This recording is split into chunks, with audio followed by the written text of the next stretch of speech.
그러면 다음으로 이지회 학예연구사님 모시겠습니다. 이지회 선생님께서는 이제 아까 말씀하셨지만 지금 현재 국립현대미술관에서 개최 중인 양혜규 O2&H2O 전시를 기획하신 큐레이터이시기도 합니다. 그러면 발표 모시겠습니다. 안녕하세요. 국립현대미술관 이지회 학예연구사입니다. 지금 말씀 주신 것처럼 O2&H2O 전을 양혜규 작가와 기획을 하고 책을 만들어 오고 있습니다. 하나를 만들었고 또 이제 앞으로 하나를 출간할 예정인데요. 이 토크를 준비를 하면서 이 전시와 동반한 출판물의 과정을 과연 어디서부터 시작을 해야 할까 좀 고민이 됐습니다. 아마 제가 할 수 있는 이야기란 거는 아마 큐레이터로서 작가와 어떻게 관계를 형성을 하고 또 기존에 기록된 언어로 작가의 작품 세계를 어떻게 체득을 했는지 또 그 이제 전시라는 매체를 통해서 그 배움을 일정 부분 비언어적 공간에서 해방을 시키고 또 그 결과물을 다시 언어로 도출하면서 기록하는 과정이 되지 않을까 합니다. 그래서 결론부터 말하자면은 이 과정 속에서 책이 도출되는 두 지점은 그 첫 번째 언어의 체득과 이제 기록하기가 되겠는데요. 이렇게 전시를 만들어가면서 작가를 이해하기 위한 언어 체득의 한 방법론으로서의 책, 그리고 또 지금 펼쳐져 있는 전시에 대한 기록으로서의 책을 생산하게 되었습니다. 그래서 오늘 발표는 이 두 책에 대한 직접적인 이야기라기보다는 그것의 배경을 나누는 데 조금 초점을 맞추려고 합니다. 첫 번째로 제가 양혜규 작가를 처음 만났었던 얘기를 했으면 좋겠는데 상당히 오래전입니다. 2004년에 작가가 런던 델피나 파운데이션에서 레지던시를 하고 있었을 때였는데요. 저는 당시 미술대학을 다니던 학생이었고 작가는 유럽에서 활동하는 비교적 젊은 작가였습니다. 저는 양혜규 작가의 아티스트 토크에 참여했던 여러 학생 중에 한 명이었고 제가 유럽에 머물고 있었기 때문에 영국에서 이 창고 피스를 보았던 기억이 납니다. 당시 그 안에 뭐가 들어있는지는 알 수 없었죠. 근데 알고 보니까 그 안에는 이번 전시 제목에 영감을 준 공기화물이라는 작업을 포함해서 당시 이제 제가 양혜규 작가의 작업이라고 인지하고 있었던 작업 중에 하나인 무명 학생 작가들의 흔적도 함께 담겨 있었습니다. 양혜규 작가가 학생이었던 저에게는 우러러 보였던 존재였지만 나중에 알게 된 이야기로는 2004년이 작가가 경제적으로 가장 힘들었을 때였다고 합니다. 당시 작가나 전시에 초대한 갤러리조차도 어떤 작품을 보관하거나 새 작업을 위한 예산 마련이 어려운 상황이었고 그런 상황이었기 때문에 그 개인적인 궁핍을 어떤 작업의 개념과 주제로 이끌어낸 것이 이 창고 피스라고 할 수 있습니다. 이 시점까지의 본인의 작업을 쌓아놓은 어떤 자조적인 커멘터리이기도 하면서 예술의 가치와 순환, 변위, 그리고 어떻게 작업이 이런 순환의 과정을 통해서 비물자가 되는지에 대해서 질문하는 일종의 제도 비판이기도 했는데요. 이 작업은 2005년 베를린 하우스부르크 콜렉션에서 구입을 하게 되고 작업이 이제 포장되거나 혹은 낱개로 여러 전시 공간에서 대여되면서 작가는 일종의 극적인 회생을 하게 되죠. 시간을 많이 점프해서 저와 양혜규 작가는 이제 미술관의 큐레이터와 초대 중견 작가로 이제 만나게 되는데요. 이 장면은 2018년 독일 쾰른 루드위크 미술관에서 작가가 볼프강 한산을 수여받을 때 수상 소감을 말하는 장면입니다. 이때 이미 2020년 전시를 위한 작가 선정 후였고 조사를 위해서 독일을 방문했던 차라서 이 광경을 목도할 수 있었습니다. 전시를 준비하고 있던 저로서는 어떤 유창한 독일어로 말하는 모습이 알아들을 수가 없으니 낯설면서도 또 멋지다고 느꼈는데요. 작가는 스스로 무대에 서는 걸 그다지 즐기지 않는 사람이라고는 하지만 그렇게 스스로 모습을 드러내고 발언을 해야겠다고 생각했던 이유 중에 하나는 이 상이 주는 의미 때문이었습니다. 독일의 저명한 미술상이기도 하지만 켈르리라는 도시에 내재한 보수성을 극복한 특이한 사례였고 무엇보다 이 상이 아시아 여성에게 처음 수여된 상이었기 때문입니다. 이 상과 함께 작가의 블라인드 조각 초기작 중에 하나인 2008년 조우의 산맥을 루드빅 미술관이 소장을 하게 됩니다. 이 작품을 통해서 어쨌든 이 작품을 관통하는 중요한 서사의 축이 있는데 그거는 한국인 무정부주의자 김산이라는 인물과 그를 인터뷰에서 아리랑이라는 책을 1994년에 낸 미국 언론인 님 웨일스라는 독특한 인물 간의 관계가 바로 그것인데요. 이 두 인물의 관계에서 작가가 느낀 강렬함을 양혜규만의 독특한 방법으로 기념비화한 작업이라고 할 수 있습니다. 블라인드를 사용함에 있어서 어떤 뒷상적인 기물의 조합의 레디메이드를 넘어서 블라인드와 움직이는 광원이 겹치고 흩어지고 존재감과 사라짐의 관계를 만들고 또 앞서 말한 역사적인 서사가 어떤 시각적 장면이나 풍경으로 추상화된 작업이라는 면에서 의미가 있는데요. 또 다른 의미라고 한다면 이 작업이 현재 루드빅 박물관 관장인 큐레이터 일마즈 지비오르가 2008년 쿤스트 페어라인 관장일 때 작가를 초대해서 처음 커미션한 작품이었고 지비오르가 그 브레겐즈 미술관이라는 중요한 미술기관을 거쳐서 루드빅 미술관 관장이 된 후에 소장하게 된 작품이기 때문에 한 기획자의 성장과도 결부되어 있다는 점에서 흥미로운 지점이 있습니다. 그 다음 슬라이드는 이제 2017년 제가 이 미술관에 입사한 지 얼마 되지 않았을 때 정말 겁없이 제안한 발표 자료 중에 한 페이지인데요. 네, 이건데 물론 그 당시 제안했던 내용과 지금의 전시는 많이 달라졌지만 그때 이야기했던 사항 중에 지금 시점에서 봤을 때 재밌다고 느낀 부분은 전시라는 행위가 기관과 작가 간의 카포에라라고 표현했었던 겁니다. 이때는 건축적인 공간을 다루는 한 방법론으로서 제시했던 것이지만 어떤 관계의 측면에서 봤을 때 기관의 구조적인 이슈들 뿐만 아니라 기획자와의 조율과 줄다리기 그리고 이제 어쨌든 카포에라가 기본적으로 무예이기 때문에 어떤 대치의 관계이지만 또 다른 측면에서는 같이 춤을 추는 접촉의 움직임이라는 점에서 그때도 그렇게 표현을 했던 것이고요. 특히 이제 아까 본 창코피스와 조우의 산맥을 같이 두고 봤을 때 작가가 역시 미술기관들과 그 제도 속에서 양분을 받고 성장했다라는 게 드러나죠. 하지만 이제 작가가 일방적으로 이런 제도적 기틀을 활용했다라고만은 볼 수 없는데 제 경험했었던 바에 따르면은 어쨌든 오히려 그런 틀의 여러 루폴들을 같이 채워가자라고 이제 제안을 계속해서 하는 과정이라 볼 수 있을 것 같습니다. 물론 저도 기관에 있지만 이렇게 엄연히 존재하는 어떤 유연한 부분들을 함께 만들기를 작가가 지속적으로 요구를 하기 때문인데요.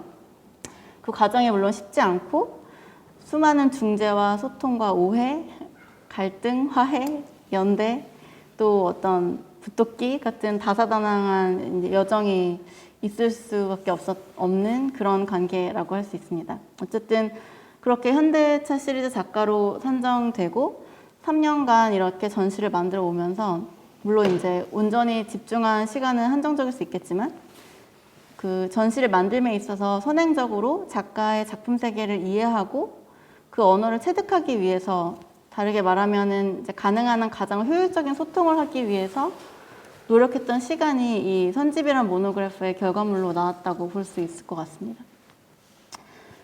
두 번째로 이제 언어 체득에 대한 이야기를 할 텐데요. 이제 언어 체득이라고 표현을 했지만 어떻게 보면은 그것이 어떤 시각적이던 텍스트건 어떤 추상적인 개념이건 간에 작가와 작품과 작품이 발생시킨 이제 여러 정동적인 현상들을 인지하고 소통할 수 있는 어휘를 배우는 과정이었다고 생각을 합니다.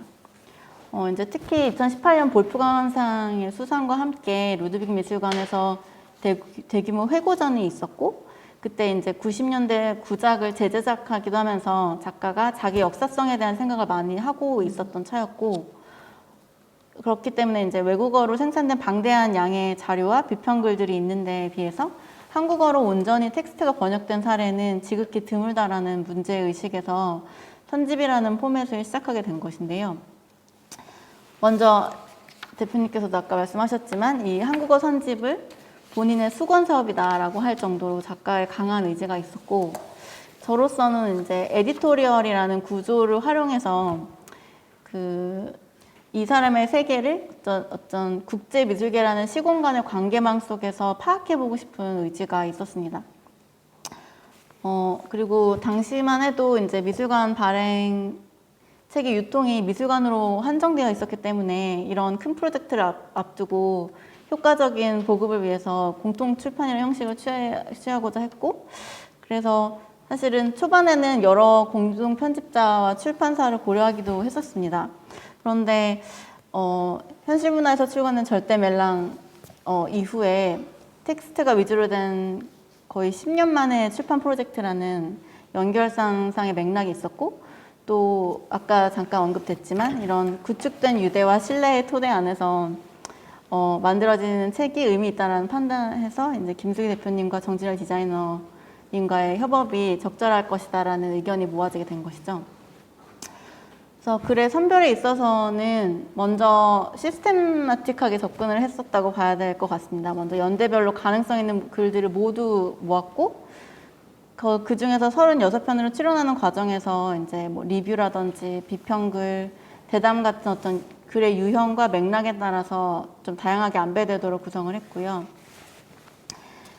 뭐 슬라이드에 목차를 담았지만 여러 저자들 중에서 요엔 폴츠 같은 경우는 이제 첫 글인데, 이 글이 이제 영예그 작가의 첫 번째 카탈로그의 필자입니다. 그래서 그 글로 시작을 해서 다니엘 비른바움 같은 이제 기획자이자 또 거의 철학자에 가까운 기획자인데, 그 사람의 비평글은 아니고 이제 2003년에 굉장히 초기 시기에 이 사람이 쓴 막 부상하는 젊은 작가를 소개하는 이제 그런 짤막한 기사를 담았고요.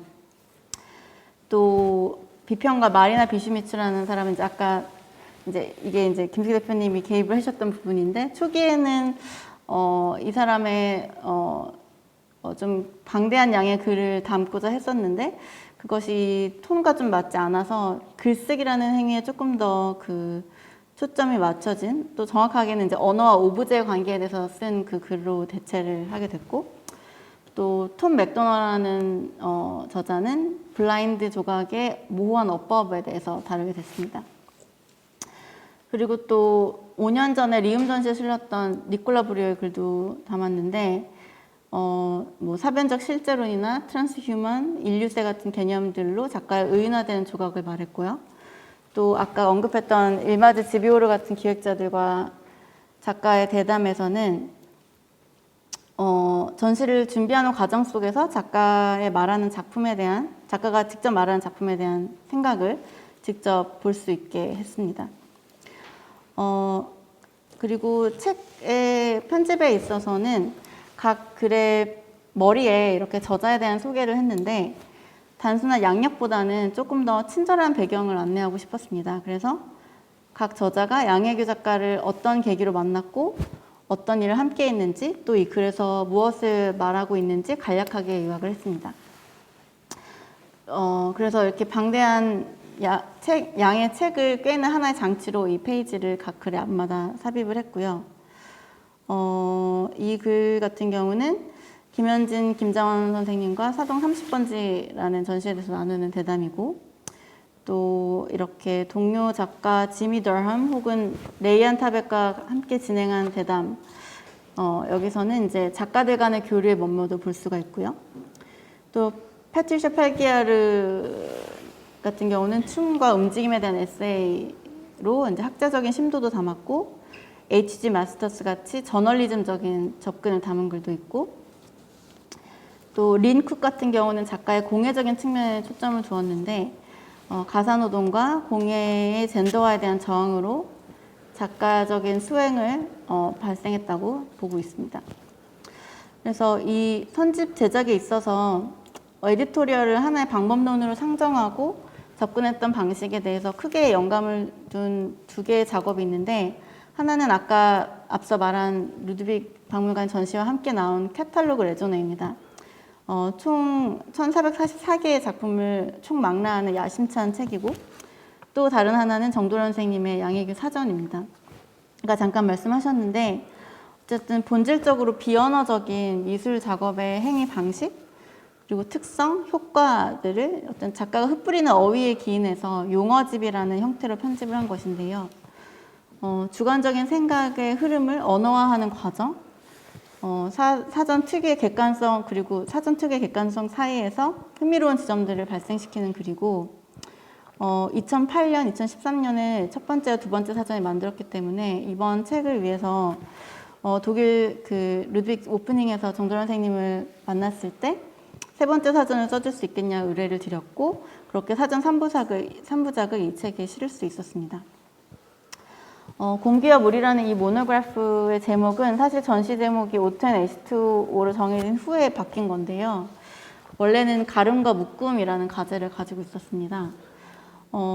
미술의 언어화에 대한 어떤 불가능한 시도를 해본다는 뜻도 있었고, 또 이런 두꺼운 책을 한 번에 읽을 수 없기 때문에 가름끈이라는 것이 굉장히 중요한데, 그것에 대한 가름과 또 어떻게 묶일 것인가, 이런 양가적인 내용을 담고자 했었는데, 아무래도 가름과 묶음보다는 이번 전시와 공명하는 공기와 물이 조금 더 좋을 것 같다고 강력하게 피력하셔서 공기와 물이 되었습니다. 또 책 보시면 아시겠지만 물성도 상당히 신경을 썼는데 정진현 선생님의 그 인풋이 그렇게 들어갔다고 볼 수 있을 것 같고요. 세심한 디자인과 또 지원을 아끼지 않으신 김승희 대표님 덕분에 그러니까 가벼운 종이로 이런 두께가 무색할 만큼의 어떤 가벼운 책이 탄생을 했습니다. 그리고 세 번째는 전시에 관한 이야기인데요. 이렇게 언어화된 미술로서의 텍스트를 정리하고 체계화하는 것과는 다르게 전시라는 행위는 그 배움을 언러닝하고 자유롭게 해체했다가 공간 안에 다시 구축하는 과정이라는 측면에서 이제 해방이라는 말을 썼습니다. 근데 어감이 좀 강한 것 같긴 한데, 어쨌든 전시에 대한 전체적인 가이드는 이미 유튜브에서 소개를 하고 있기 때문에 그 전시의 여러 층위 중에 언러닝의 한 사례만을 가지고 얘기를 해보도록 하겠습니다. 이 이미지 역시 제가 처음 작가를 제안했을 때 넣은 슬라이드 중에 하나였는데요. 당시 어쨌든 제 관심사 막연히 맞아 떨어진다고 생각했던 벽돌 쌓기 같은 조적의 모티프를 모았었습니다. 작가가 방울이나 지푸를 쓰는 것처럼 벽돌이라는 것에 지구적 보편성이 있다고 봤던 건데요. 물론 이렇게 3년 전에 제안한 축소의 재료로서의 벽돌이라는 소재를 직접적으로 쓰진 않았지만 무언가를 가늠하는 척도, 예를 들면 O2와 H2O처럼 단위 원소로서의 물질, 사물, 개체를 양해기만의 방식으로 배열하고 배치하면서 어떤 대안적인 기준점과 틀을 발생시키는 구조가 이번 전시를 관통하는 하나의 중요한 축이라고 보고 있습니다. 그래서 양해규가 소위 이제 그리드라고 칭하는 눈금 혹은 좌표 같은 것들이 어떤 기본 단위가 설정한 유클리드의 객관성과 또 지속적으로 변하는 주관적인 세계 사이에서 원추 운동을 하고 있다고 보는 건데요. 그런 주관성과 객관성 사이의 조율은 이제 듀샹의 1914년작 세계의 표준 짜집기라는 작품을 연상시키기도 합니다. 듀샹이 1m 길이의 실 3개를 캔버스 1m 높이에서 떨어뜨리면서 어떤 그런 미터법의 표준 단위를 의도적으로 줄어들게 만든 것처럼, 혹은 60, 70년대 활약한 그 급진적 건축가 그룹 스펄 스튜디오가 이제 그리드를 사용했던 어떤 전복의 도구로 그리드를 사용했던 것처럼 어쨌든 그 기존의 위계적 역학을 밀어버리고 어떤 반건축적인 그러니까 무한대로 뻗은 격자의 어느 지점에 서 있던 모든 인간이 평등하게 존재할 수 있는 그런 궁극의 경험을 제안했었던 이런 반건축적인 슈퍼스튜디오의 그리드 시스템, 을 연상하게 합니다. 근데 이 두 가지 사례와는 조금 다르게 모는 종이라는 것에서 출발한 양에게 모는 공책, 그리드 블록이라는 작업을 보면 이러한 격자 체계를 존중하면서도 슬그머니 다른 선을 추구하면서 대안을 제시한다는 점이 흥미로운 점인데요. 예를 들어 미터법의 기본 단위인 10진법 대신에 시간과 달력의 단위 12진법을 사용한다던가 다른 각도의 사선을 첨가하고 간격, 색상을 달리한 묶음들이 똑같이 늘어선 어떤 표준에 대한 강박으로부터 비껴나면서 보편적 합의 기준으로 치부하는 것에 대해서 질문하게 하는 것이죠.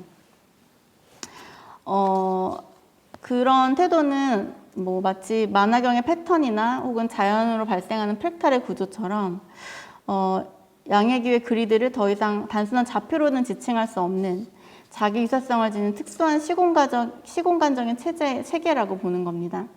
그래서 이 전시에 등장하는 많은 작업에서도 이런 내재적인 단위와 기준이 좀 굉장히 상이하게 적용된 사례를 발견할 수 있는데요. 레커 회화 같은 경우 그 중에 제가 좀 주목하는 하나의 작업은 여기 여러 가지를 넣었는데 무제라는 이제 2000년에 만들어진 작업이 있습니다. 이게 제가 봤을 때는 작가의 모는 공책이 창안된 첫 시작점을 상상하게 한다라고 보고 있는데요.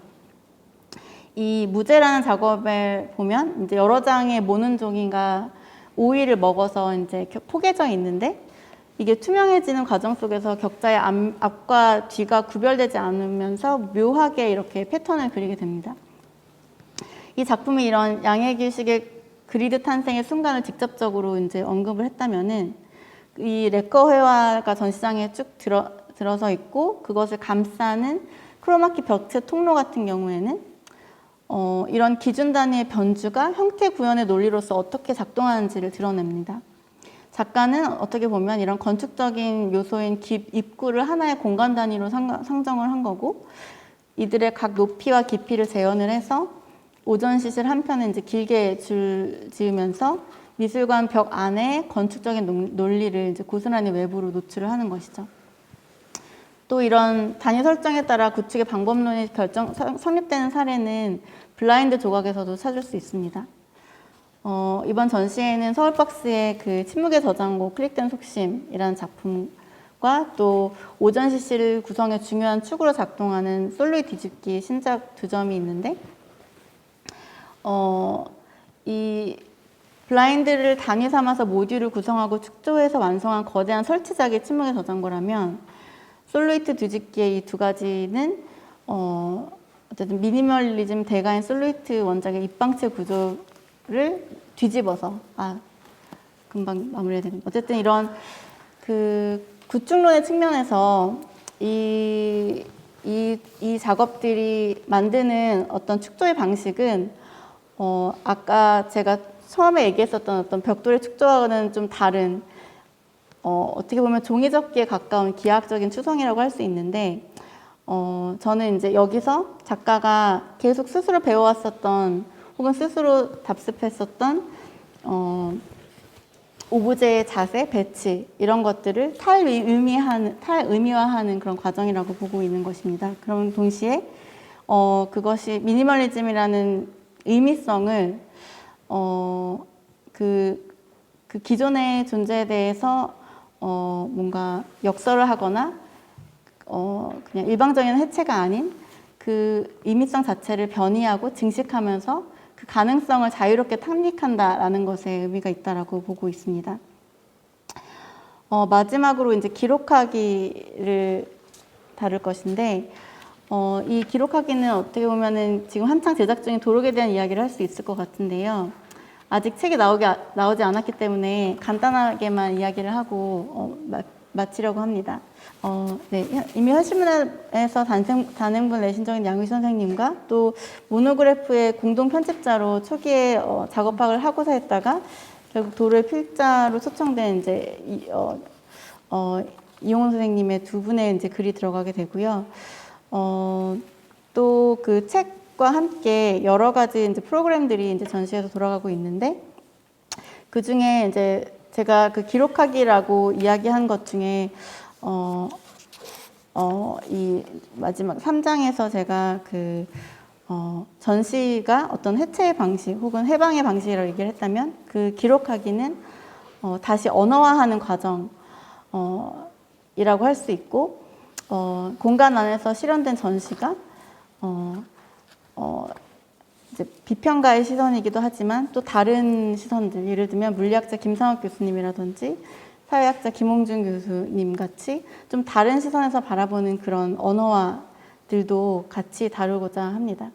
어쨌든 이번 전시와 관련된 여러 가지 목소리들 그리고 그것이 언어화돼서 책으로 만들어지는 과정과 또 그것을 다시 풀고 다시 한번 또 언어화하는 그런 과정을 한번 나눠봤습니다. 감사합니다. 네, 여기까지 이지혜 학예소님 발표 들었습니다. 전시 기획하시면서 선집과 도록이라는 두 가지의 출판물과 관련해서 흥미로운 말씀 해주셨습니다.